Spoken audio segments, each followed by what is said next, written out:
Today, I am honored to say this video is sponsored by none other than Blue Archive. Blue Archive is a popular anime-style mobile RPG where players take on the role of sensei and advisor to the Federal Investigation Club Chalet in a huge academy city named Kivotos. Resolve the endless incidents that occur in the city with charming allies full of personality and build special memories with them. Blue Archive is a hit sensational game that has been trending for years now in popular countries such as Japan and Korea. A game that isn't just extremely fun with its unique gameplay system and colorful cafes, but also generous with your time. Starting on July 23rd, players are able to receive up to 100 free recruitments on the banner for Makoto and Ako dress. The week after will be the long-awaited Hina dress. So if you are looking for an amazing mobile game for this hot summer weather to play, then Blue Archive is the right game for you. Use the link in the description to download and find out more about this exciting game that has taken the internet by storm. So I'm a couple weeks probably late now, but I recently hit 150. This was a milestone I wanted for a while now. I remember when I first became level 100, I was thinking it's gonna be forever if I ever get 150, but we finally made it. It took many years, but we made it to the 150 milestone.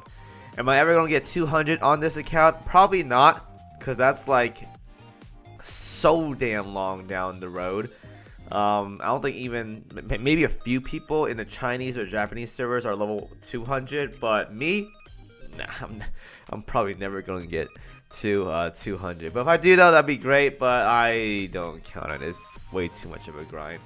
But that being said though, at 150, I feel like I should share some wisdom with you guys that I've learned on my journey playing this game for about 6 years now. What I do on a daily basis and what I recommend you guys keep up with while you play this game. So I may miss a couple things, but these are the important ones I know on top of my head, aside from just playing the game and just doing everything. So the first thing is going to be keep up with your dailies. Now if my game doesn't crash here, which it probably will, okay, thank God, these dailies here, you get a lot of cubes, you get a lot of oil. Do these every single day, and your weekly as well too. I know some of you guys are busy. I'm busy as well too now these days, but try to at least do these because you get some neat rewards with basically no time at all. So you want to do these as much as possible because it will benefit you. That's my first recommendation. Dailies, even like event exp dailies as well as some as well too, like ex mode gives like, I don't know, 800 points or something like that for, I don't know, let's say 300 oil. That's pretty good. Try to do your dailies every single day, guys. Like even hard mode has like a 3x sometimes on some events. These are very worth your time because it saves you time long term. So you want to do that and just keep up with it. I know it's a chore, but trust me, in the long run, it'll benefit you in a lot. The next big thing is to join a guild. I know a lot of you guys don't want to be like I don't know, liable or like dependent on being in a guild because of whatever reason. But trust me guys, it's worth it. You get so many rewards here. You get dock space, you get coin cap, you get oil cap, you get warehouse space, and you get access to a really good shop that gives you gold plates pretty much every 3 or 4 days or so. Like these are very important. So, and you get operations, which gives you gold plates as well too. You get all these things here. It's in your best interest, guys, to do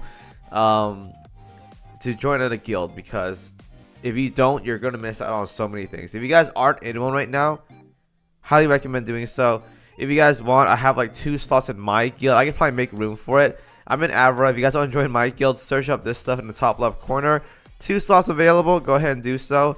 And yeah, join the slavery here. I'm just kidding. Our guild is basically maxed out. But if you guys want to join it, it benefits you guys and help me max out this oil storage because I won't get that maxed out. Alright, there's almost level 50-ish, kind of.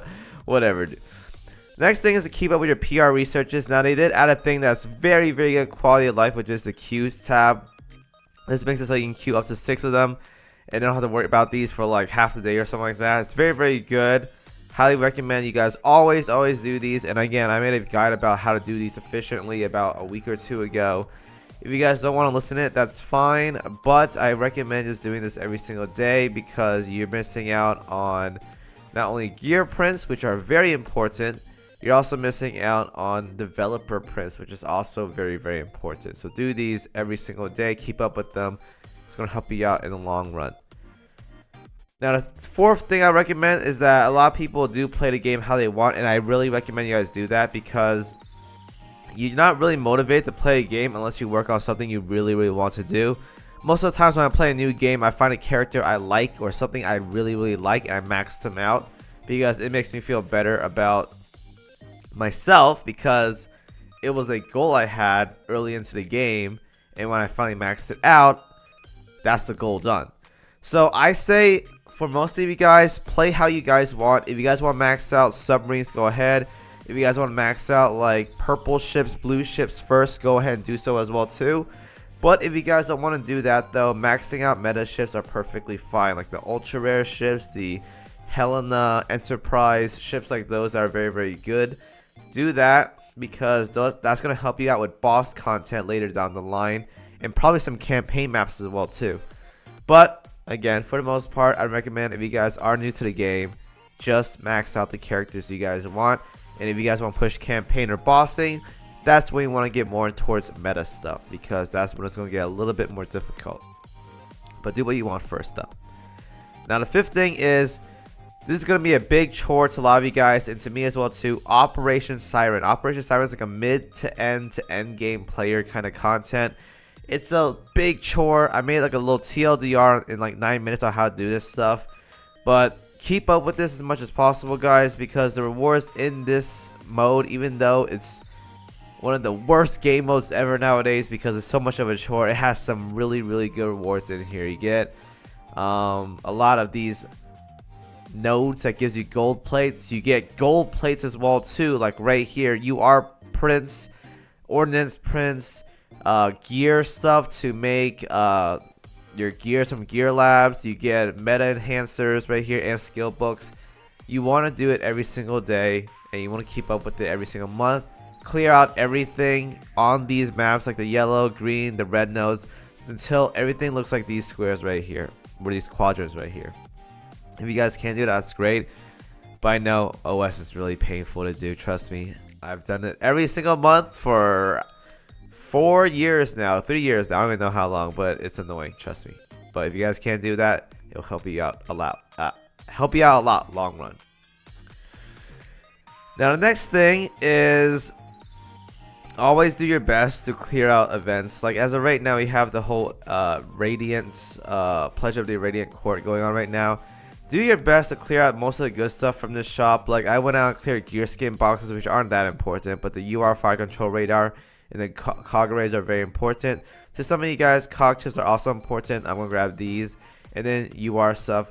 Always try to grab most of these things because a lot of them are time gate, like SSR cat boxes, UR prints. These are very gated by time, RNG, and coins. So you want to knock out these as soon as possible and get them when you see them in events because it saves you time long run. So you want to do that. But if you guys can't though, just get the important stuff and always try to do your best because events come probably like once a month or something and you're pretty much never going to see them ever again. Well, not ever again, but probably for like 2 years. And then by then you'll probably have like everything or probably quit the game or something like that. But yeah. And lastly, if you guys haven't been paying attention to what I've been saying this whole time, I've been saying do things for later on, for the future stuff for you. One big goal and one thing you guys should always think about when you play this game is to think long term. Azur Lane is not a game where you just pop everything in like a minute and you max out a character and you're done, right? It's not like Wuthering Waves, Genshin Impact, Blue Archive. You sit there, you get a new character, toss all your resources, and you max them out. It is not like that. If I were to do that for a specific character right now, let's say I take a random character like Dewey and max her out, guess what? I have to max her enhanceables, right? I gotta do this stuff. I gotta get her affinity here to either love or play or like ringed to 200. More stats there.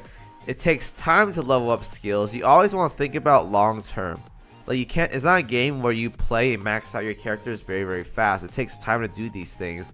And after a month or so, you should see a lot of results on that specific character that you've been working on. So always think far down the line, whether it's maxing a ship, working on PR, working on PR gear, working on like the next UR stuff. You always want to keep planning ahead of yourself, because this game is a long game. Like, even up until now, 6 years down the line, I still have a few things I want to do on my end, mostly min-max stuff, but I still have some chores and goals I have in mind. But even like playing this much, how I've been playing right now for 6 years, there's still some stuff to do in the game. If you've been playing for a year or two now, you're pretty much still not done with the game yet. You're not at that boring part of the game until you get to working on permastats. And then once you pass the permastat part, you're basically down to just maxing out every single ship in the game, which is not like super enticing, but it gives you something to do. So always think further ahead down the line, and then it gives you more stuff to do, therefore more reasons to play, therefore you'll have a better time than, say, a game of max out character in a day and you get bored. Alright, so that's my advice to you guys. Now that I'm 150 years old now in Azure Lane, I'm just kidding. I do want to share my wisdom with you guys. I'll probably make another one of these videos maybe in the future, but for now, what I've seen a lot of people do is they do pretty much alright. If you guys watch my videos, you guys should be okay. Like, just push your account, level up characters, work on gear, but you have to think further down the line when you play this game. And then I want to do better. I want to do a better job at making sure most of you guys that are watching the video understand my thought process and how I build things or work on things, because when I plan something out for this game, I'm thinking long term down the line. Like right now, I'm not that far ahead in my PR research because I've been focusing on getting gear prints. If you guys notice, look, Q, not that, but Q. I'm working on gear prints right now to get UR planes. You need 6 of these things, and they're very good. It doesn't matter if I work on UR ships right now, because once I max these out, I still didn't get 6 planes. So I want to work on this first, because as I work on 6 planes, I can slowly max out my developer levels on PR7. That's my thought process. So having this kind of mindset and transferring my wisdom to you guys will help you guys out long term, because now you know how I play, and then you can transfer my knowledge to your play style and then work on it, or do the same thing I do, and then you guys improve. Alright, so a little bit of a quick video for you guys on this game. I don't think it has changed much over the years, but a lot of people still are confused because they're new players or whatever. My guides haven't been updated as well too, but I always try my best and help people improve in this game whenever they can. So if you guys have questions, my Discord is always open. Feel free to join that. It's in the description. And yeah, sub to me, give me a comment, give me a thumbs up, and I'll see you guys in the next video. Thank you guys for watching. I'm out. Peace.